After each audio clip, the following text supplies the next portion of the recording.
নমস্কাৰ, বসন্ত Sharma astrology YouTube চেনেললৈ আপোনালোকক স্বাগতম জনালোঁ।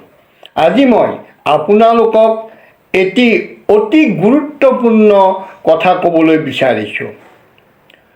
আপোনাৰ জন্ম সোঁৱৰণিত যিটো একেবাৰে ওপৰত থাকে জন্ম কুণ্ডলী চক্ৰ, সেই চক্ৰটোৰ লগ্নৰ পৰা চতুৰ্থ স্থানত নৱগ্ৰহৰ ফলাফল জনাবলৈ বিচাৰিছোঁ। আশা কৰোঁ ভিডিঅ'টো শেষলৈকে চাব, অতি গুৰুত্বপূৰ্ণ। লগ্নত যদি ৰবি থাকে তেনেহ'লে জানিব মাতৃৰিষ্ট হয়, সেই সন্তানৰ মাতৃৰিষ্ট হয় আৰু এই মাতৃৰিষ্ট খণ্ডন কৰা অতি আৱশ্যক। গতিকে লগ্নত যদি ৰবি থাকে তেনেহ'লে আপুনি গ্ৰহ পূজা কৰি এই দোষ খণ্ডন কৰিব, নহ'লে মাতৃৰ ৰোগ হ'ব পাৰে।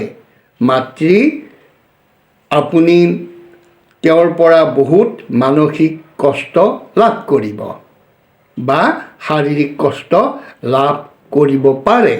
সেয়েহে মাতৃৰিষ্ট আমি যেতিয়া গণনা কৰিবলৈ যাওঁ তেতিয়া সোধে যে পিতৃ মাতৃ ভাতৃ বা মোমায়েকহঁতৰ কিবা ৰিষ্ট পাইছে নেকি। তেতিয়া আমি চাব লাগিব যে লগ্নত যদি ৰবি থাকে তেনেহ'লে সেই সন্তানটোই মাতৃৰিষ্ট পোৱা বুলি ধৰা হয়। এইবাৰ জানক, লগ্নৰ চতুৰ্থত চন্দ্ৰ যদি থাকে, লগ্নটোক এক ধৰা হয়। ইয়াৰ পৰা হিচাপ কৰিব, চতুৰ্থ ঘৰত যদি চন্দ্ৰ থাকে তেনেহ'লে সেই সন্তানটো কি হয়, বিলাসী হয়, উচ্চ অভিলাষী হয়।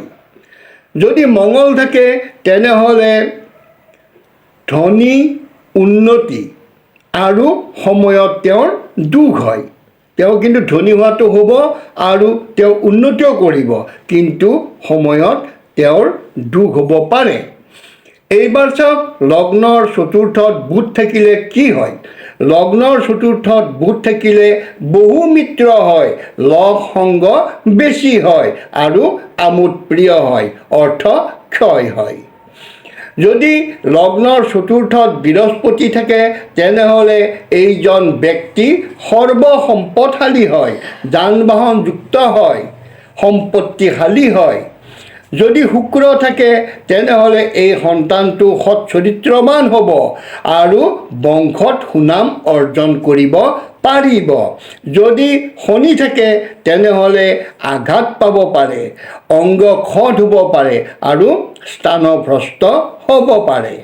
যদি ৰাহু থাকে তেনেহ'লে কৰ্মত অৱহেলা হ'ব, অপ্ৰয়োজনীয় কৰ্মকাৰী হ'ব আৰু তেওঁৰ সকলো কৰ্মতেই বাধাই দেখা দিব।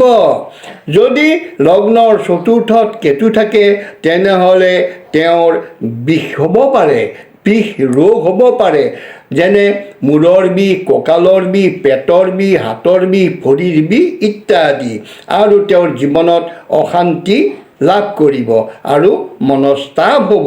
গতিকে আজি আপোনালোকে অতি প্ৰয়োজনীয় লগ্নৰ চতুৰ্থ স্থানৰ ফল জানিলে।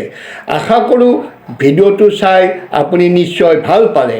যদি ভাল পালে লাইক কৰিব আৰু কমেণ্ট কৰিব আৰু সকলোৱে জানিবৰ কাৰণে আপুনি শ্বেয়াৰ নকৰাকৈ নাথাকিব। সদশেষত সকলোৱে কুশলে থাকক। ধন্যবাদ।